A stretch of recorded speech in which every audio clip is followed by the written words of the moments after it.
আজ আপনাদের 21তম ক্লাস। গত ক্লাসে আমরা গ্রিড লোগো দেখছিলাম, দেখতে দেখতে হয়তো কারেন্ট চলে গেছিল, তাই না? যার কারণে শেষ করতে পারিনি। তো আজকে আমরা গ্রিড লোগোটা দেখব এবং আমরা একটা লোগো কত রকমভাবে সেভ করা যায় এটা আজকে আপনারা প্র্যাকটিক্যালি দেখাবেন। আমি আগেও দু একদিন দেখাইছি, তাই না? আমিও দেখাই দিব এখন। এবার আপনারা সরাসরি দেখাবেন যে একটা ক্লায়েন্টকে আমরা যে লোগোটা পাঠাবো, লোগোর ফাইল কি কি ধরনের ফাইল তাকে দিতে হয় এগুলো। তো আমরা গ্রিড লোগো দেখেছিলাম গত ক্লাসে, আপনারা মেয়েরা ছিলেন না সেদিন, একজনও ছিলেন না। তো আমরা শুরু করি। দেখেন, আর্টবোর্ড হচ্ছে 1000 বাই 1000 পিক্সেলের আর্টবোর্ড। এখন আমরা এই যে টাইপ টুলের পাশে আছে লাইন সেগমেন্ট টুল, এটার সাহায্যে আমরা এভাবে দাগ টানতে পারি। এই দাগটা বেকার হয়ে যাচ্ছে, তো আমি শিফট চাপলে এটা সোজা হয়ে যাবে। এই যে দাগটা 1 পিটিতে আছে, এই দাগটা ধরে আমি অলটা চেপে ধরে এভাবে একটা ডুপ্লিকেট নিলাম, অলটা চেপে ধরে, আর কোথাও ক্লিক না করে কন্ট্রোল ডি প্রেস করতে থাকবো। 2 3, এখানে 3টা, মোট আমরা এখন 12টা নিব। আমরা একটা লোগো ডিজাইন করব, সেখানে 12টা লাইন লাগবে। 3 4 5 6 7 8 9 10 11 12। এই 12টা দাগ আমি কন্ট্রোল জি দিয়ে গ্রুপ করে ফেললাম। দাগগুলো নেওয়ার পরে গ্রুপ করে ফেললাম। এরপর এটা মিডিল অ্যালাইন করলাম। যেহেতু গ্রুপ করা হয়ে গেছে, এই কারণে এটা আমি মিডিলে অ্যালাইন করতে পারছি।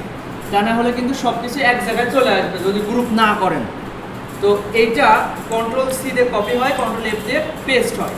এবার এটা আমি ঘুরায় ফেলছি, মানে এর একটা ডুপ্লিকেট নিয়ে ওইটা ঘুরায় ফেললাম। তো এইটা সবাই করে দেখেন এখন।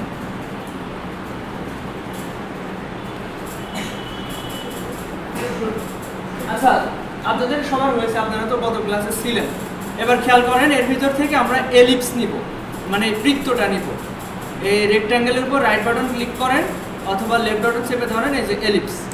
এবার দেখেন, আমরা বৃত্ত দুইভাবে নিতে পারি। আচ্ছা, আপনি অন্যদিকে তাকিয়ে আছেন কেন? আপনি এটা দেখবেন না? ওটা তো আপনার হয়ে গিয়েছে।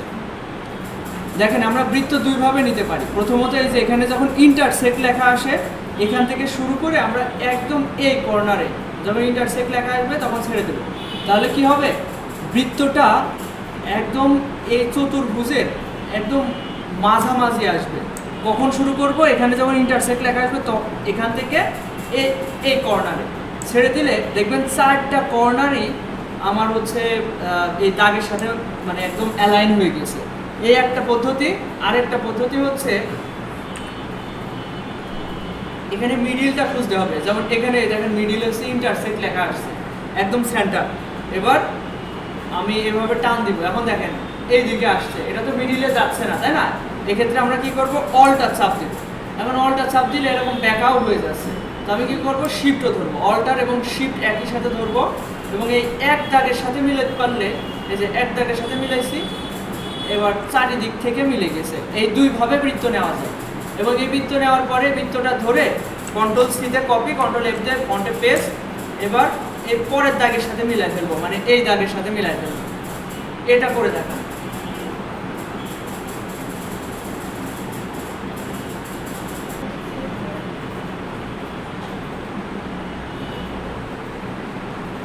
আচ্ছা, খেয়াল করেন, এখন আমরা এই যে গ্রিড, এগুলোকে গ্রিড বলে, যে লাইন লাইন, এগুলোকে গ্রিড বলে।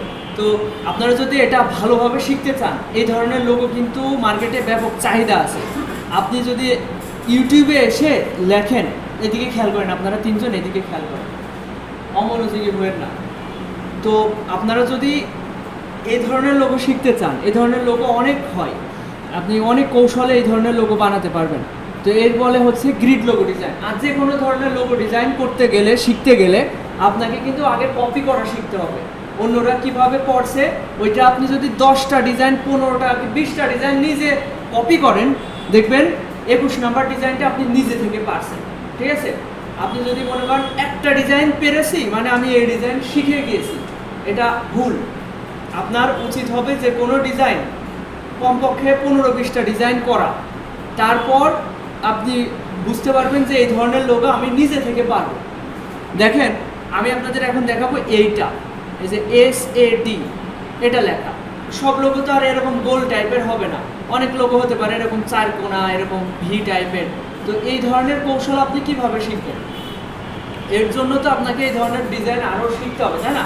দেখেন এই ধরনের লোগো সম্ভব, এই ধরনের লোগোর আইকন আপনারা অলরেডি মনে হয় কোথাও না কোথাও দেখেছেন, তাই না? এই ধরনের লোগোর চাহিদা আছে এবং এই ধরনের লোগোর শেখা কঠিন কিছু না। এই কৌশলটা একবার ভালো করে আয়ত্তে আনলে এগুলো সহজ হয়ে যায়। তো আচ্ছা, এই বিষয়ে পরে বলছি। আমরা এখন এখানে লিখবো SA অথবা H, তারপরে D লিখবো। তো দেখেন এর জন্য আমার এইগুলো সব সিলেক্ট করতে হবে। এই যে এই জায়গা থেকে শুরু করে এভাবে আমি সিলেক্ট করলাম। এখন চাইলে আমি সিলেক্ট করেও জুম ইন জুম আউট করতে পারি। ওকে, অলটা চেপে ধরে মাউসের চাকাটা উপরে নিচে ঘুরাইলে জুম ইন জুম আউট হবে। এরপর দেখেন আমাকে চলে যেতে হবে শেপ বিল্ডার টুলে। শেপ বিল্ডার টুল এইটা আসার পরে আপনার কাজ হবে, এখানে স্টকে আছে, আপনার কাজ হবে এখান থেকে সোয়াইপ করে ফিল কালারে কনভার্ট করা। শেপ বিল্ডার টুলে এসে ফিল কালারে কনভার্ট করা। এবার আমরা এস লিখবো। দেখেন এই যে একটা ডট ডট দেখতে পাচ্ছেন, এখানে একটা ডট, এখানে একটা ডট, মিডিলেও একটা ডট আছে, তার মানে এটা মিডিল লাইন। আর এই দিক থেকে লম্বা লম্বি দিক থেকে এটা মিডিল লাইন। এখানে এই ডট দেখে আপনারা বুঝতে পারবেন, ডট তো না, এটাকে কি বলে, অ্যাঙ্কর বলে। তো এটা যেহেতু মিডিল লাইন, মিডিল লাইনের পরে একটা লাইন ফাঁকা থাকবে, তারপরের লাইন থেকে এস লেখা শুরু করি। সরি, বেশি চলে গেছে, এই বৃত্তের বাইরেও যাওয়া যাবে না।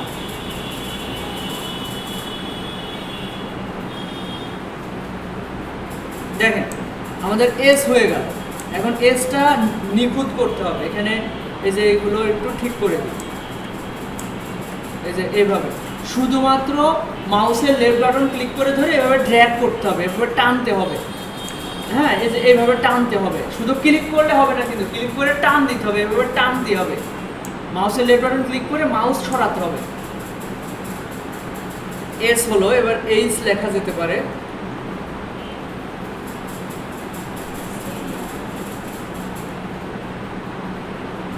আর এটাতে আমরা ডি লিখতে পারি। দেখেন এটা এক ধরনের কৌশল। এখানে লেখার ফন্ট অন্য ধরনের হতে পারে, সেক্ষেত্রেও কোন স্টাইলটা মানাবে এটা ভালোভাবে শিখতে হলে, জানতে হলে আপনার কি করতে হবে, এই ধরনের আরও ডিজাইন নিজে থেকে করতে হবে।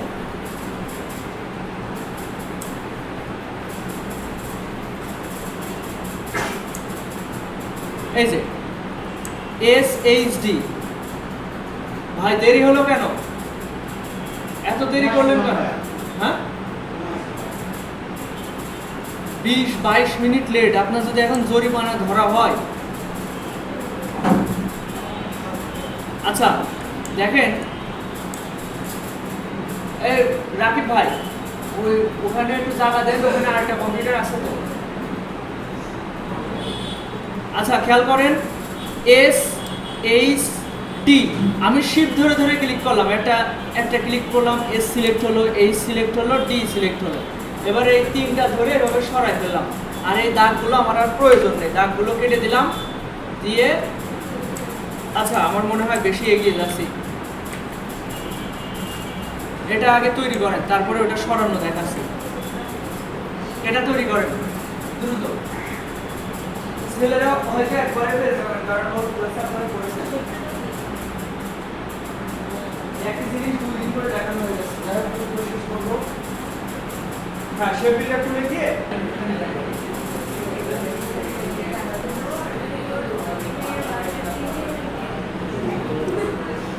হয়েছে আপনাদের তিনজনেরই। আচ্ছা এইদিকে সবার হয়েছে তাই না? একটু খেয়াল করেন, আমাদের এর পরবর্তী কাজ হচ্ছে এই SHD তিনটা শিফট ধরে ধরে সিলেক্ট করে ডানে সরালাম, আর এইগুলা ডিলিট করে দিলাম। এগুলো ধরে কন্ট্রোল জি দিয়ে গ্রুপ করে এটা মিডিলে অ্যালাইন করলাম।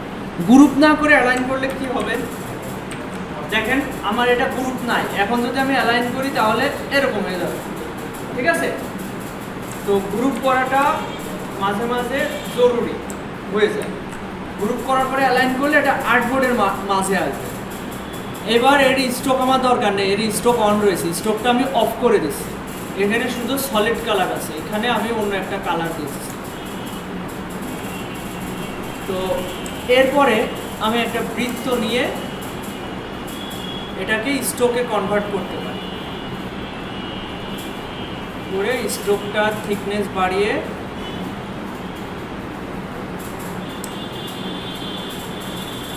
এখানে এটা এই যে এখানে থেকে বেশি আছে না, যেহেতু আড়াআড়ি ঘোরানো হবে, তো দেখেন এইটাকে ট্রান্সফর্ম না দিয়ে আমি যদি রোটেট থেকেও ট্রান্সফর্মে যাই তাও হবে।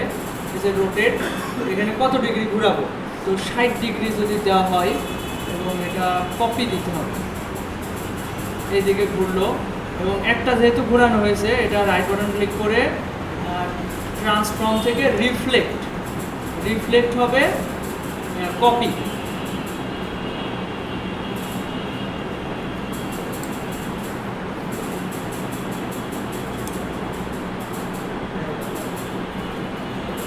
এই দিক বরাবর হবে, এরকম লম্বাইটে হবে। আচ্ছা, এরপর কি করেছে আমরা দেখি এটা।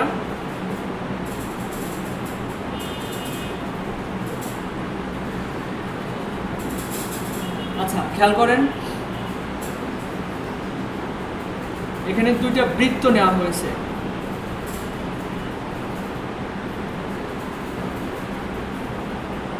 হ্যাঁ, এখান থেকে দেখা যাক। এভাবে বাসায় ট্রাই করতে হবে, ট্রাই করলেই এটা আপনারা ভালোভাবে শিখতে পারবেন এর কৌশলগুলো।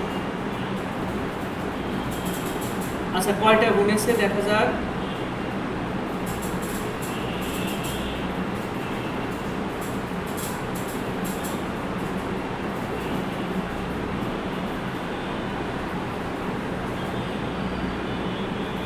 আচ্ছা, আপনারা এগুলো গুনবেন। এই দেখেন এটা সবার নিচেরটা না, হ্যাঁ এটা সবার নিচেরটা। 1 2 3 4 5 6 7 8টা পর্যন্ত উচ্চতা।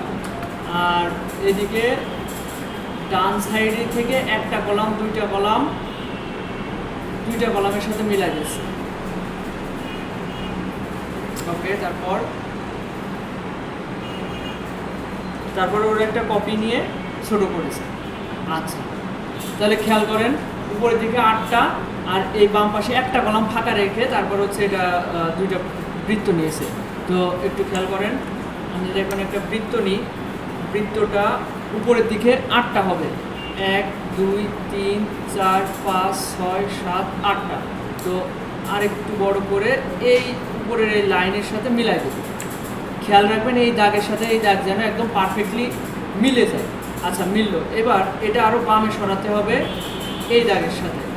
দেখলাম একটা দাগ ফাঁকা রেখেছে, তো আমরা ওটা হুবহু করার চেষ্টা করছি। এখানে খেয়াল রাখেন এই যে একটা দাগ ফাঁকা রেখেছে, এরপর একটা কপি নিয়ে ওইটা ছোট করেছে। তো এটা আমরা কপি নিচ্ছি, Ctrl+C Ctrl+F নেওয়ার পরে এটা শিফট এবং অল্টার ধরে এভাবে ছোট করছি। আচ্ছা, এরপর আমরা ভি এবং ডি আঁকার চেষ্টা করবো। আচ্ছা, এটা দেখে এরা কি করছে।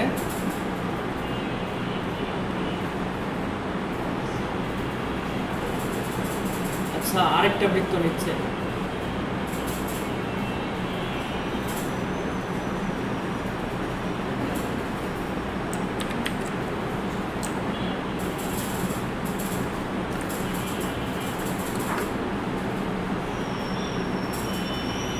এই দেখেন এখানে শেপ বিল্ডারে যাওয়ার পরে এখানে ক্লিক করে কি করেছে, ফিল কালারে কনভার্ট করেছে।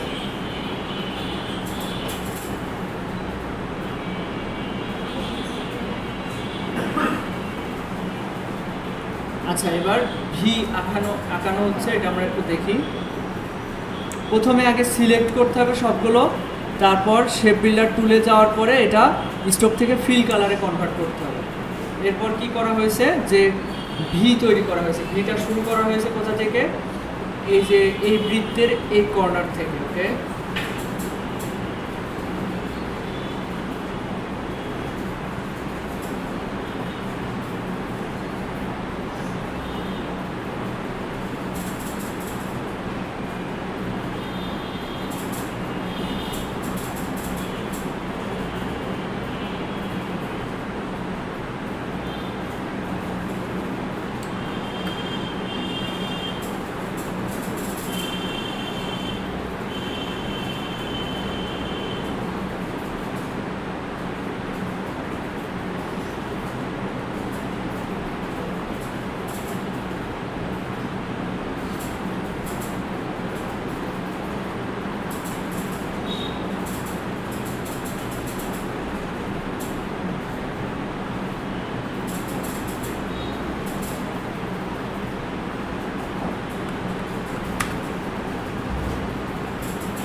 এভাবে আপনার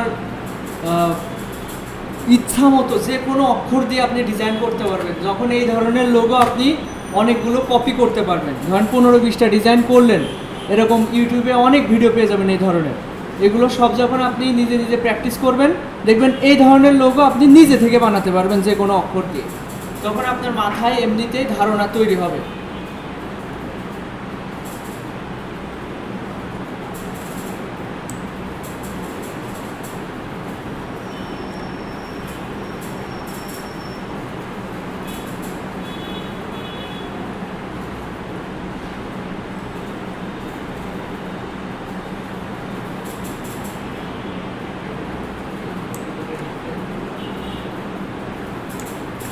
এটা আপনি জুম করেও কাজ করতে পারবেন, অলটা চেপে ধরে এভাবে জুম।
এই দাগগুলো যদি এর সাথে চলে আসে, সেক্ষেত্রে অলটা চেপে ধরে এগুলো কেটে ফেলতে পারবে।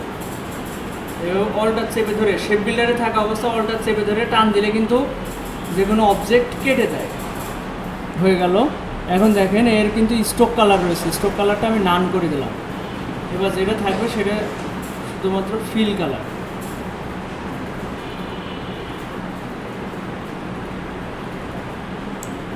এখানে এই দেখেন একটু খুঁত থেকে গেছে, এখানে করা উচিত ছিল, শেপ বিল্ডারে থাকা অবস্থায় ড্র করা উচিত ছিল। যাই হোক, এই যে লোগো হয়ে গেল।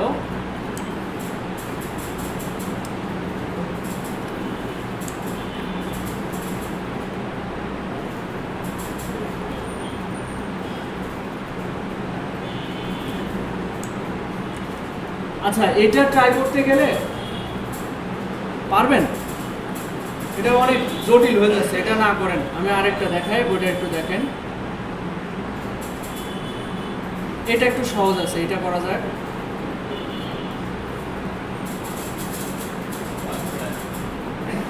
এই যে RFL এর লোগো কিন্তু এই যে একটু আগে যেটা করলেন ওইটার মতো, তাই না?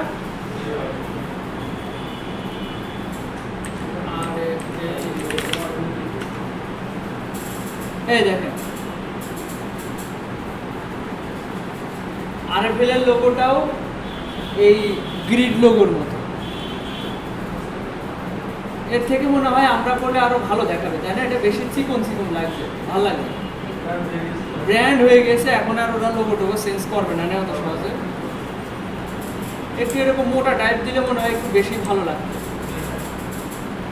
ও কোন আমলে পড়া, সে আমলের ওইটাই কত ছিল।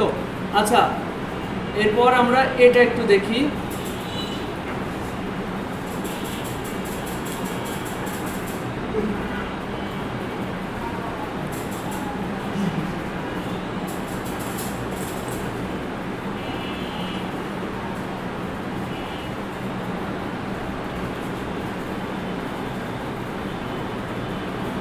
আচ্ছা, এখানে দাগ কয়টা? 1 2 3 4 5 6 7 8 9 10 11 12 13 14টা। তাহলে সবাই এই লাইন সেগমেন্ট টুল দিয়ে 14টা দাগ নেবেন। এই যে আমি একটা দাগ নিলাম, স্টোক কালার ব্ল্যাক। এবার এটাকে একটা ডুপ্লিকেট নিচ্ছি, এরপরে 2। এবার 3 থেকে করবো। 3 4 5 6 7 8 9 10 11 12 13 14। এই 14টা একবারে ধরে একবারে এই অ্যালাইনটাও করে নিয়ে নেওয়ার পরে কন্ট্রোল সি, এরপরে middle align, control C control F.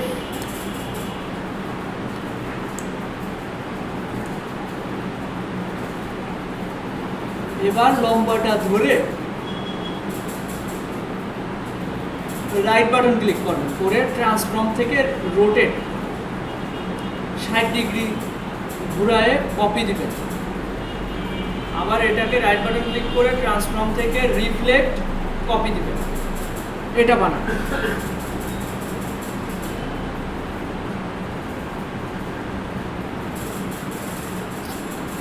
আচ্ছা, এটা অনেকের বুঝতে অসুবিধা হতে পারে, একটু খেয়াল করেন।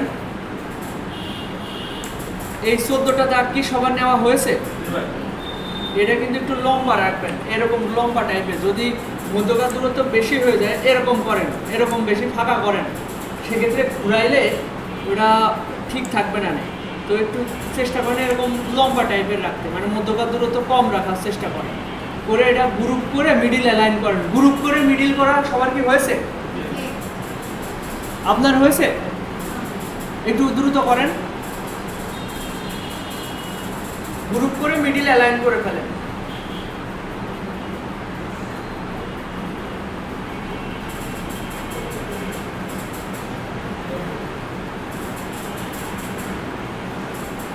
হয়েছে?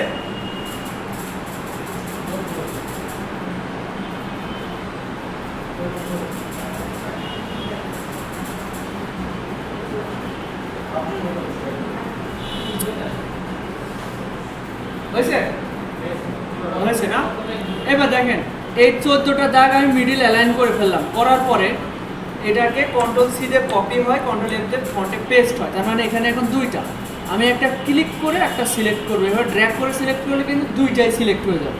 তো একটা ক্লিক করে একটা সিলেক্ট করলাম, এবার শিফট ধরে এভাবে ঘুরায় ফেললাম, শিফট ধরে ঘুরায় ফেললাম। এটা করেন তো সবাই।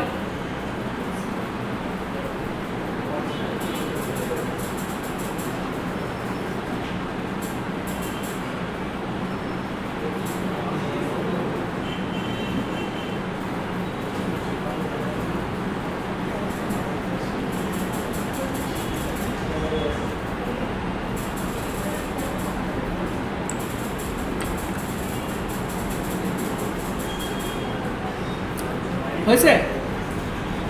এটা একটু আগে করলেন, এত সময় নিলে হবে না। এবার দেখেন, এবার লম্বা দাগটা ধরলাম। হয়েছে?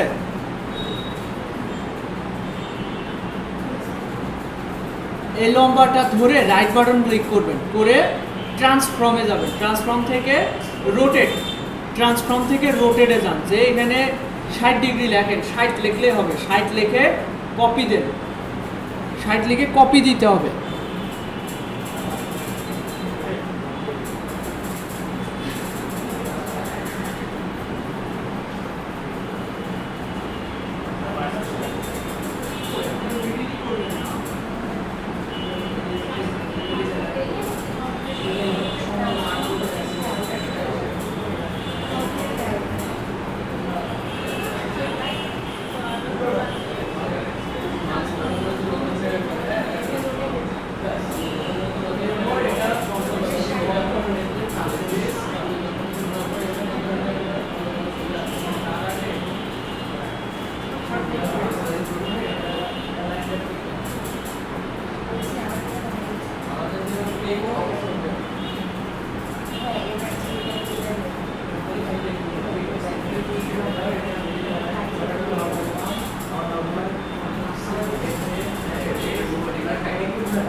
ওই লম্বাটা ধরেন,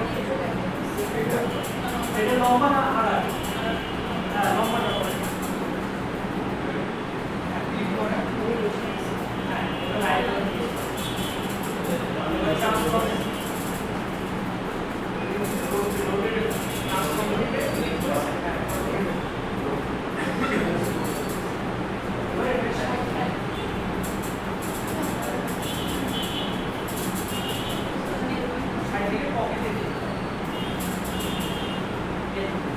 আমি যদি এই নিচে দেখা যেতাম তাহলে আমার পেজ এই যে এখানে দেখা দিচ্ছে এই পাঁচ নিচে করতে নিচে না আমরা কি হবে না, এত স্লো বলে হবে না। আমি একটা জিনিস ক্লাসের একটা ধারাবাহিকতা রাখতে পারছি না। দেখেন এটা এবার রাইট বাটন ক্লিক করে ট্রান্সফর্ম, এরপর দিতে হবে রিফ্লেক্ট। এই যে রোটেট ছিল তখন, এবার দিলাম রিফ্লেক্ট, কপি করলাম রিফ্লেক্ট।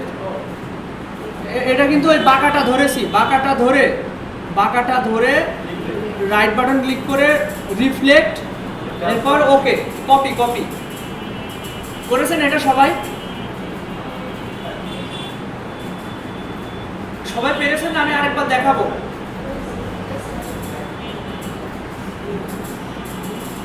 আচ্ছা, হয়েছে না সবার? আচ্ছা, এরপর দেখেন এই যে এই অবস্থাতে এবার এরা লোগো বানাচ্ছে। খেয়াল করেন, এদিকে খেয়াল করেন, একবারে ধরে ফেলবেন। বাম পাশে দুইটা দাগ বাদ রেখেছে, দেখছেন? একদম মিডিল থেকে বাম পাশের দুইটা দাগ বাদ, এবং এদিক থেকে কয়টা দাগ রেখেছে এটাও আমাদের খেয়াল রাখতে হবে। আচ্ছা, দেখা যাক, আবার অ্যাড আসছে।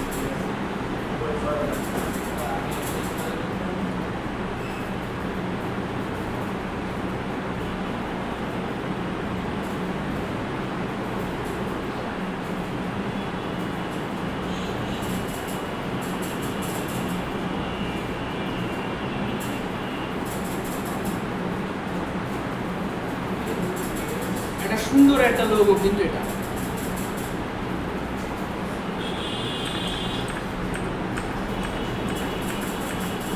এই যেখানে দেখলে বোঝা যাবে, এখানে উপর থেকে চারটা, 1 2 3 4, আর বাম পাশ থেকে দুইটা, ডান পাশ থেকে দুইটা বাদ। তাহলে প্রথমে লিখেছে LCS, এটা আমরা ট্রাই করি। তাহলে শুরু করা যাক। পুরোটা আগে সিলেক্ট করতে হবে, পুরোটা। এই কৌশলটা আগে ভালো করে শিখে যান, বাসায় গিয়ে নিজেও ট্রাই করতে পারবেন। কিন্তু এই যে কৌশলটা শিখলেই হচ্ছে আপাতত। দেখেন, এই পুরোটা সিলেক্ট করে আপনার যেতে হবে শেপ বিল্ডার টুলে, যাওয়ার পরে এখানে ক্লিক করে ফিল কালারে কনভার্ট করতে হবে। এরপর দেখেন কি করেছে, একদম নিচ থেকে শুরু করে বাম পাশে দুইটা দাগ বাদ। এবার তাহলে উপরের দিকে চলে যেতে হবে, আর উপর থেকে 4টা বাদ। উপর থেকে 1 2 3 4, ঠিক আছে, এখানে বাদ দিতে হবে। এরপর L, এবং এখান থেকে তাহলে হবে C। আচ্ছা, C, তাই তো? হ্যাঁ, C উপর থেকেও আসবে।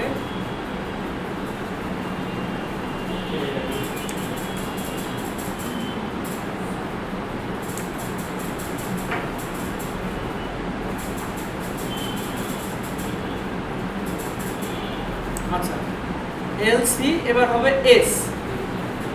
এসটা কিভাবে হবে?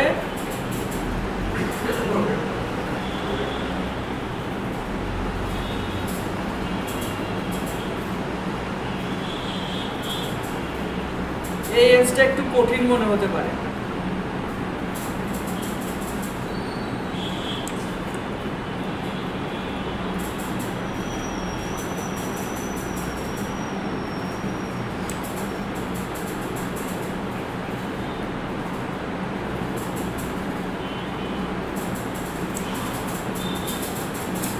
বেশি হয়ে গেছে, উপরের দিকে বেশি হয়ে গেছে।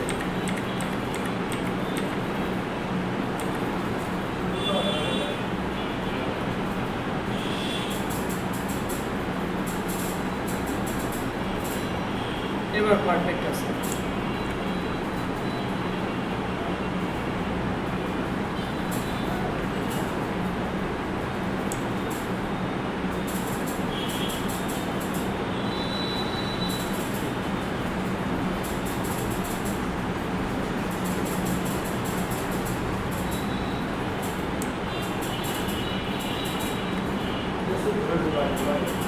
না, এটা শিখে গেলে না খুব ভালো লাগবে না, একবার পেরে গেলে পরে একদম সহজ মনে হবে না। আপনারা পারছেন না তাই মানে নতুন, এই জন্য একটু বেশি কঠিন মনে হচ্ছে, পেরে গেলে একদম সহজ মনে হবে।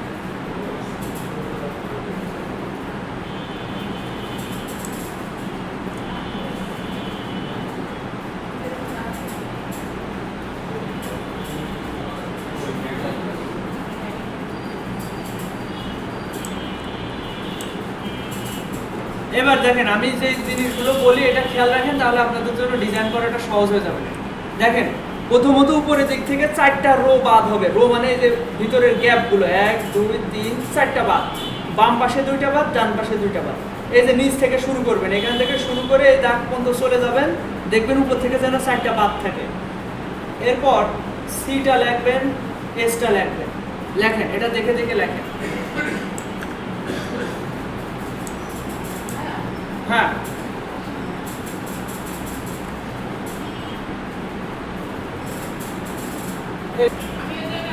আলাদা করতে পারছেন না? না, এই দেখেন এইদিকে খেয়াল করেন, এই এলটাতে ক্লিক করেন, এলটাতে ক্লিক করলেও দেখেন এইগুলো সিলেক্ট হয়ে যাচ্ছে, তাই না? তখন রাইট বাটন ক্লিক করে আনগ্রুপ করেন, এলে একটা ক্লিক করবেন, ফাঁকা জায়গায় ক্লিক করে এই যে এলে একটা ক্লিক করে রাইট বাটন ক্লিক করে আনগ্রুপ করেন, সিতেও ক্লিক করে আনগ্রুপ করেন, আবার ফাঁকা জায়গায় ক্লিক করে এসে ক্লিক করে আনগ্রুপ করেন, করে এবার আলাদা আলাদাভাবে সবগুলো সিলেক্ট করেন, 3টায় ধরে সরান, সরাইলে দেখবেন কোনো স্ট্রোক থাকছে না। সবার কি এটা সমস্যা হচ্ছে?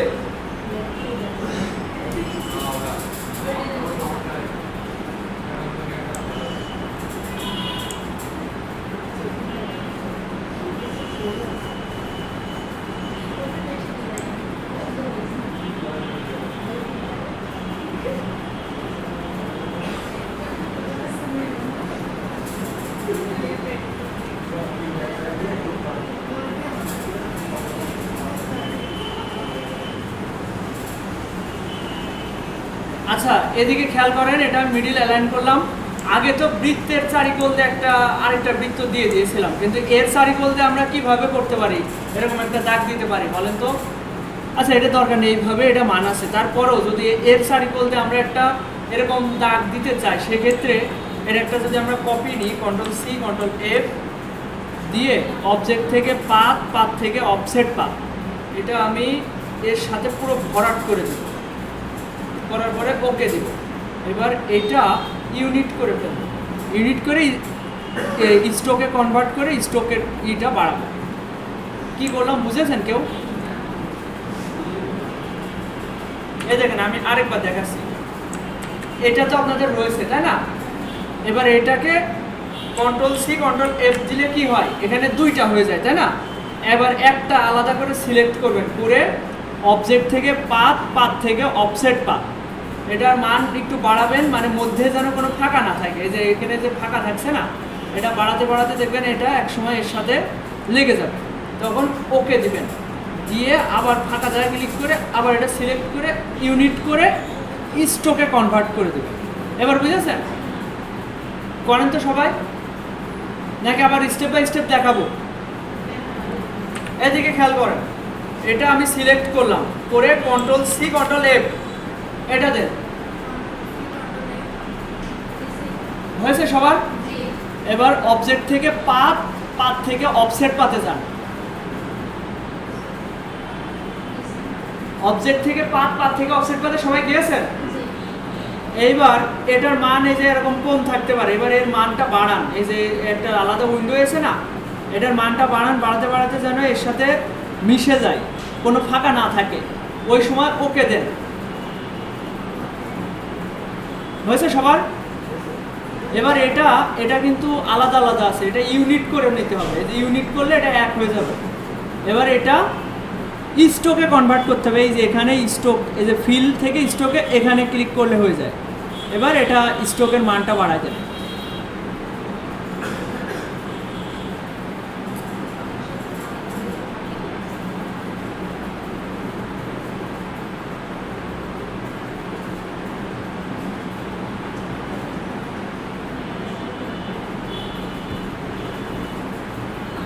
হয়েছে?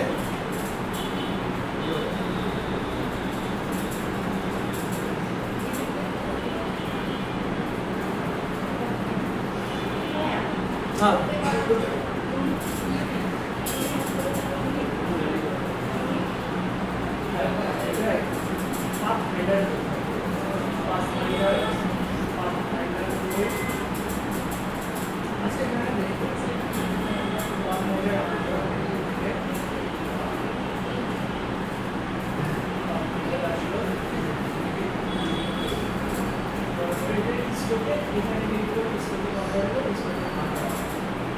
আপনার এখানে খুদ ছিল এখানে পাতা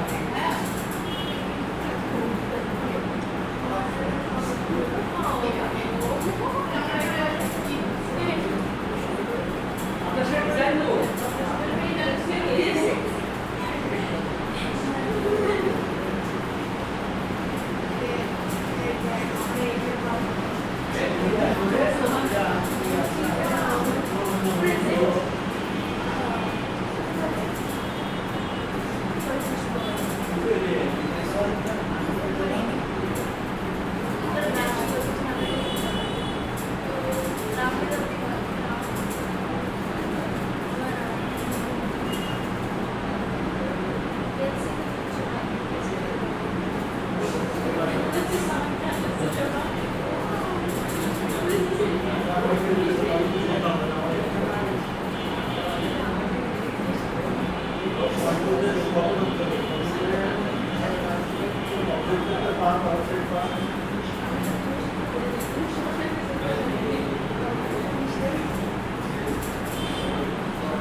হয়নি আপনার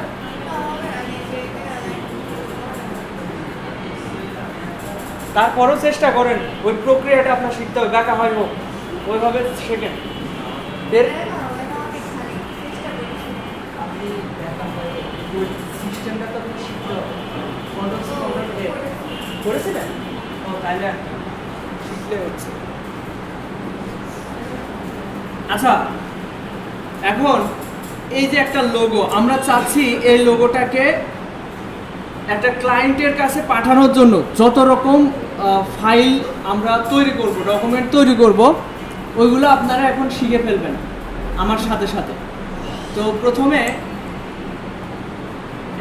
এই যে এই স্টক থাকলে কিন্তু স্টক অবজেক্ট থেকে এক্সপ্যান্ড করে নেবেন তা না হলে এটা যদি আমরা ছোট করি তাহলে ওটা বিকৃত হয়ে যাবে তো আমি এটা একটু ছোট করে নিলাম কন্ট্রোল জি এবার দেখেন আমি একটা নাম দিই লোগোর নামটা কি দেওয়া যায় এল দিয়ে শুরু করি আচ্ছা এল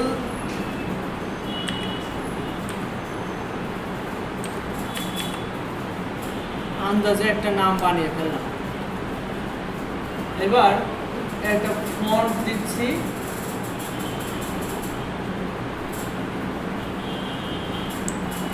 এই ফন্টের অল ক্যাপস করে নিছি, সব বড় হাতে।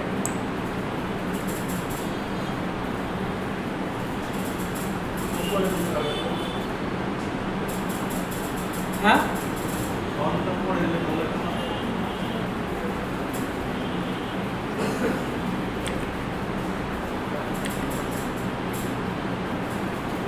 ভাই কি বললেন? এটা উপরে না, নামটা নিচে হচ্ছে বেশি মানায়। নিচে এবং পাশে মানে একই লোগোর দুই একটা ভার্সন করা হয়, তো দেখা যাচ্ছে প্রোফাইল পিকচারের জন্য শুধুমাত্র আইকন অথবা এইভাবে, আবার যদি কোনো চওড়া কোনো ব্যানার তৈরি করা হয় সেক্ষেত্রে এইভাবে দেওয়া হয়, কিংবা ওয়েবসাইটে এরকম আড়াআড়িভাবে দেওয়া হয়। একই লোগোর কয়েকটা ভার্সন তৈরি করতে হয়, ওইগুলো পরবর্তীতে দেখব। এখন এটা একটু খেয়াল করেন, আমি চাচ্ছি এই লোগোতে যে ফন্টটা ব্যবহার করা হয়েছে, এই যে এই ফন্টটা, এটাও ক্লায়েন্টকে পাঠিয়ে দিব, যাতে করে ওর পরবর্তীতে যদি এই ফন্ট প্রয়োজন হয়, শুধু লোগো দিয়ে তো শুধু লোগোতেই শেষ না, ওর ব্র্যান্ডের অনেক কাজে এই একই ফন্ট ব্যবহার করার প্রয়োজন হতে পারে। তো আমাদের দায়িত্ব থাকে এই ফন্টটাও তাকে দিয়ে দেওয়া। আমার কথা সবাই বুঝতে পারছেন? আচ্ছা, আপনারা একটু এদিকে খেয়াল করেন, আপাতত আর কিছু করার দরকার নেই, এদিকে খেয়াল করেন। ওইটা নিখুঁত করে কোনো লাভ নেই।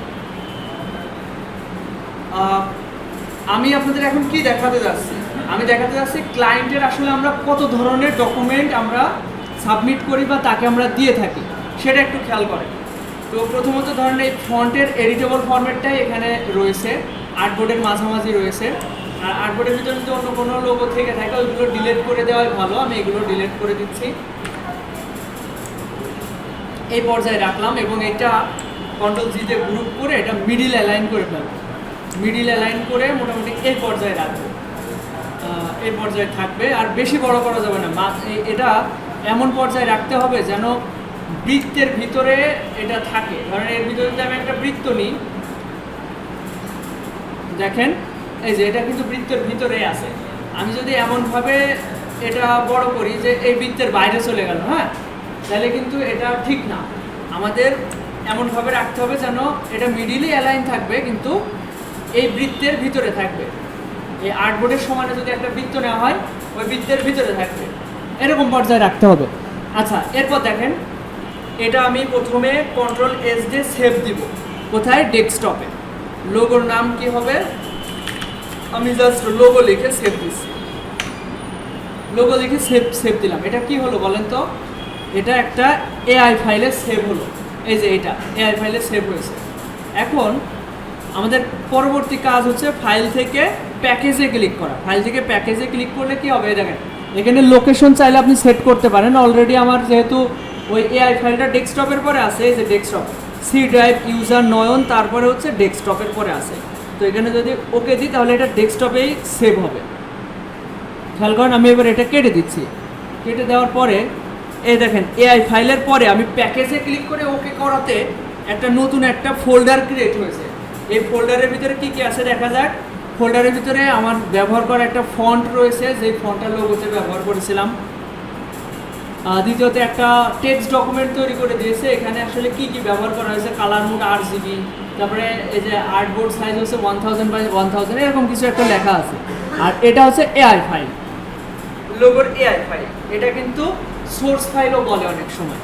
এখন দেখেন আমরা আসলে কি কি ফাইল পাঠাবো। প্রথমে আমরা সোর্স ফাইলগুলো রেডি করি। সোর্স ফাইল কি কি আছে? প্রথমত সোর্স ফাইল, যেটা পরবর্তীতে আমরা আবার এডিট করতে পারবো, মডিফাই করতে পারবো, ঠিক আছে। সোর্স ফাইল আরও হয়, যেমন হচ্ছে কন্ট্রোল শিফট এস দিলে এই সেভ এ কপি। আমরা যদি আবার ফাইল থেকে সেভ এ কপিতে যাই, সেভ এ কপি, তাহলে একইভাবে হবে। আমি এটা শর্টকাট কি ইউজ করে অভ্যস্ত, আমি কন্ট্রোল অল্টার এস দিই।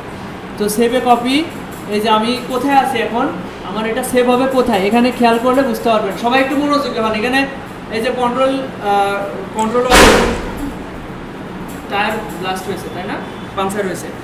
কন্ট্রোল অল্টার এস দিলে আমি এই যে একটা পপ আপ আসলো বা উইন্ডো আসলো, এখানে দেখতে পারবেন দিস পিসির ভিতরে ডেস্কটপের ভিতরে লোগো ফোল্ডার, একটু আগে যে প্যাকেজ আকারে সেভ করা হলো ওই ফোল্ডারের ভিতরে আছে, ডেস্কটপের ভিতরে একটা ফোল্ডার, ওর ভিতরে আমরা এখন আসি। আমাদের যদি এখন কিছু সেভ করি তাহলে ওখানেই সেভ হবে। আমার কথা বেশি হয়ে যাচ্ছে, এগুলো কি আপনাদের বোঝার ভিতরে আসছে? বুঝতে পারছেন সবাই?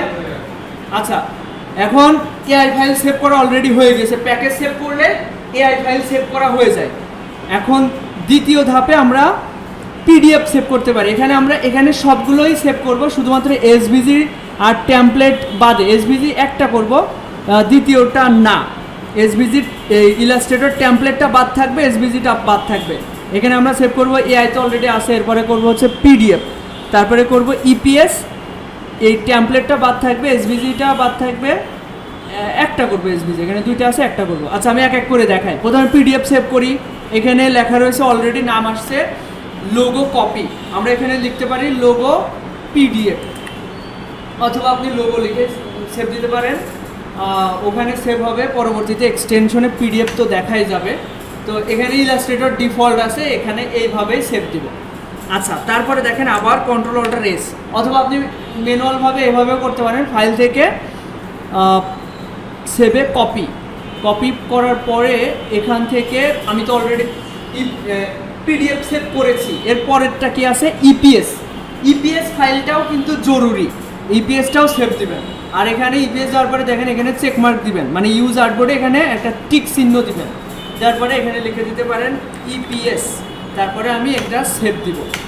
কিবোর্ডে দুইবার এন্টার প্রেস করলাম, এটা সেভ হয়ে গেল। এরপর আরেকবার কন্ট্রোল অল্টার এস, অথবা ফাইল থেকে সেভে কপিতে গিয়ে আমি অলরেডি কয়টা করেছি, এআই পিডিএফ ইপিএস হয়ে গেছে। এই ইলাস্ট্রেটর টেমপ্লেট আমরা সেভ করব না। তারপরে এসভিজিটা করতে পারি, এসভিজি কম্প্রেস মনে হয় সাইজ আরও ছোটো হয়, আমি এসভিজিটা সেভ করব। এসভিজিটাতে টিক চিহ্ন দিয়ে আমি এখানে লিখে দিতে পারি এসভিজি ফাইল। যারা ওয়েব ডেভেলপার, এগুলো হচ্ছে ওয়েবসাইটে ব্যবহার করার জন্য। আবার এটা কিন্তু একটা ভেক্টর ফাইল, এটা ইলাস্ট্রেটরে ভেক্টর হিসেবে ব্যবহার করে। আচ্ছা, ওকে দিলাম। আমাদের দেখেন এই ডকুমেন্টের ভিতরে কি কি সেভ হয়েছে। দেখেন ইপিএসে সেভ করলে কিন্তু দুইটা হয় ফাইল, তো আমরা একটা ডিলিট করে দিব। একটা হচ্ছে ইপিএস, একটা পিডিএফ, এসভিজি, এআই ফাইল, আমরা চারটা। আর অলরেডি এই যে যখন প্যাকেজ আকারে সেভ করেছিলাম তখন কি কি সেভ হয়েছিল, ফন্ট, একটা হচ্ছে এআই ফাইল সেভ হয়েছিল, আর একটা ডক ফাইল, মানে ওই যে নোটপ্যাডে যে ফাইল হয় ওইটা সেভ হয়েছিল। আচ্ছা, এরপরে আমরা কি করব, এরপরে আমরা ইমেজ আকারে সেভ করব, ট্রান্সপারেন্ট ব্যাকগ্রাউন্ড আকারে সেভ করব, আর হচ্ছে ফটোশপ ফাইলে সেভ করব। তো সেগুলো কিভাবে, ফাইল থেকে এক্সপোর্ট অ্যাজ, মনে থাকবে, ফাইল থেকে এক্সপোর্টের পরে এই যে মাঝেরটা এক্সপোর্ট অ্যাজ। এরপর দেখেন এখানে কয়েকটা আছে, এর ভিতরে আমরা সেভ করব। এখানেই দেখেন সেভ অ্যাজ টাইপ, এখানে ক্লিক করলে এখানে অনেকগুলো অপশন আছে। এর ভিতরে আমরা জেপিজি, পিএনজি আর ফটোশপ, এখানে কিন্তু এসভিজিও আছে। এসভিজি এখান থেকে আর দরকার নেই, ফটোশপ, পিএনজি আর জেপিজি, এই তিনটা এখান থেকে, হ্যাঁ মনে থাকবে, জেপিজি, পিএনজি আর হচ্ছে পিএইচডি, মানে ফটোশপ ফাইল। তো এখানে আমি কি দিয়েছি, জেপিজিতে আমরা লিখতে পারি হোয়াইট ব্যাকগ্রাউন্ড, মানে লোগোর নামটা লিখতে পারি WHIT white, BACKGROUND, white background দিয়ে টিক চিহ্ন দিয়ে আমি এক্সপোর্ট দিলে এখানে আরেকটা পপআপ আসবে। এটা আমি কিসে সেভ করব, RGB, CMYK, গ্রে স্কেল। তো আমি RGB রাখছি, কোয়ালিটি এখানে কম থাকতে পারে, আমরা ম্যাক্সিমাম করে নেব, 10ই থাকবে। এরপরে এখানে 300 ppi, এখানে যা আছে ডিফল্ট ওই রেখে ওকে দিবেন। এরপরে আবার ওখানে যাব, ফাইল থেকে এক্সপোর্ট অ্যাজ, এখান থেকে আমরা পিএনজিতে সেভ করব। পিএনজিতে আমরা নাম দিব ট্রান্সপারেন্ট ব্যাকগ্রাউন্ড, শিফট ধরে টি লিখলাম, বড় হাতের টি, এরপরে RAN,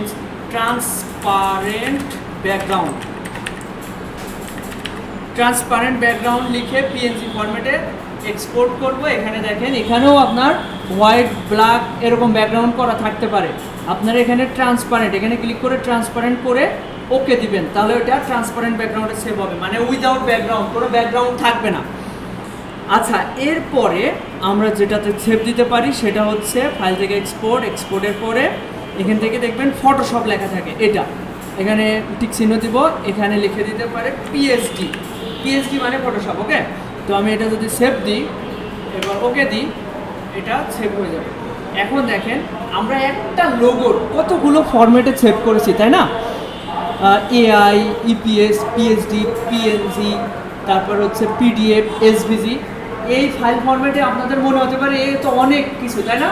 কিন্তু একবার দুইবার ট্রাই করলে আপনাদের জন্য এটা একদম আত্মস্থ হয়ে যাবে, মানে মনে এসে যাবে।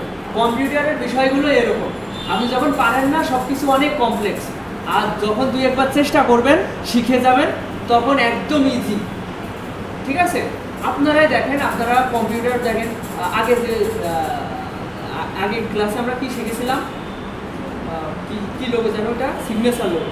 সিগনেচার লোগো যদি আপনি 5টা 10টা ট্রাই করে থাকেন, দেখবেন ওইগুলো একদম আপনার কাছে একদম সহজ মনে হবে। এরপরে এই গ্রিড লোগো আপনারা 10টা 15টা ট্রাই করবেন, দেখবেন তারপরে আপনার জন্য এগুলো একদম সহজ মনে হবে। সব কিছুই কাজ, এই কম্পিউটারের কাজ সব কিছুই খুবই সহজ, শুধু দরকার একটু ট্রাই করা, চেষ্টা করা, ধৈর্য ধরে লেগে থাকা। ঠিক আছে, তো আমি এতক্ষণে যে ফরম্যাটগুলোতে সেভ করলাম এটাতে সবাই সেভ করবেন এখন।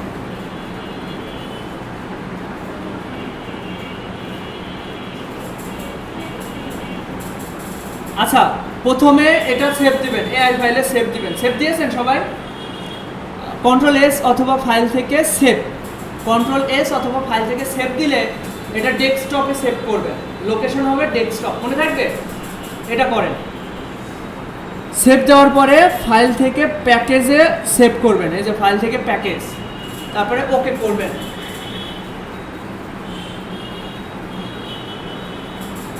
কারো প্রবলেম হলে ডাকবেন।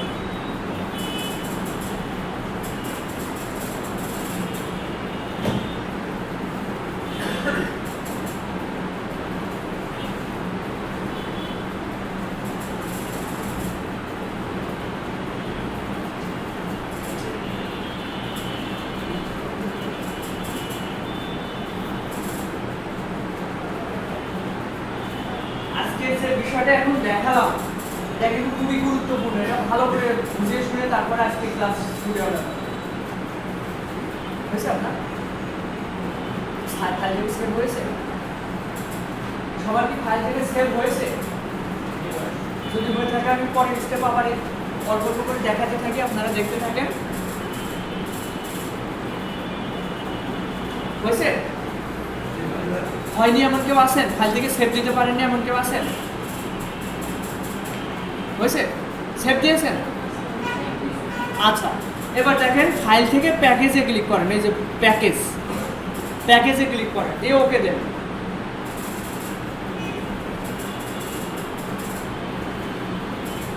সফটওয়্যারটা মিনিমাইজ করবেন, মিনিমাইজ, এই যে মাইনাস চিহ্ন দিয়ে ক্লিক করে মিনিমাইজ করে দেখেন ডেস্কটপে আপনার সেভ হয়েছে কিনা। তারপরে ফাইল থেকে প্যাকেজে সেভ করেও দেখেন ওই লোগোর একটা ফাইল বা ফোল্ডার সেভ হয়েছে কিনা।